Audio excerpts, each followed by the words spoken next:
Poslanka Svobode Nataša Avšič Bogovič je kolegiju predsednika Državnega zbora predlagala, naj presodi, ali je nedavna objava Zorana Stevanovića o vedenju poslank Svobode skladna s parlamentarnim etičnim kodeksom.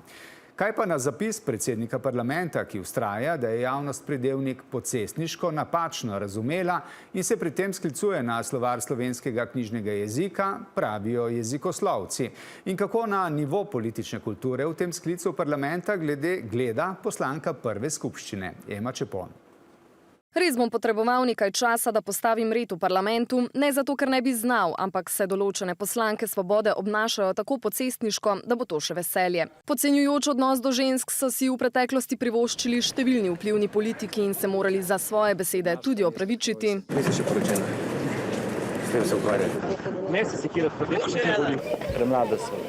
Drugi se za svoje izpade nikoli niso pokesali. Jaz bi vam odredil obvezno zakonski pregled mednožja. Tvit prvaka SDS Janeza Janše, ki je novinarki nacionalne televizije označil za odsluženi prostitutki, pa je, spomnimo, končal na sodišču, kjer je bil Janša spoznan za krivega in obsojen na 3 mesece pogojne zaporne kazni, plačati pa je moral tudi 6 tisočakov odškodnine. In tožbo so, kot vemo, zaradi Stevanovićevega zapisa že napovedale tudi poslanke Svobode, njegovo izjavo pa bo zdaj na pobudo poslanke Nataše Avšič Bogovič obravnaval tudi kolegi predsednika Državnega zbora.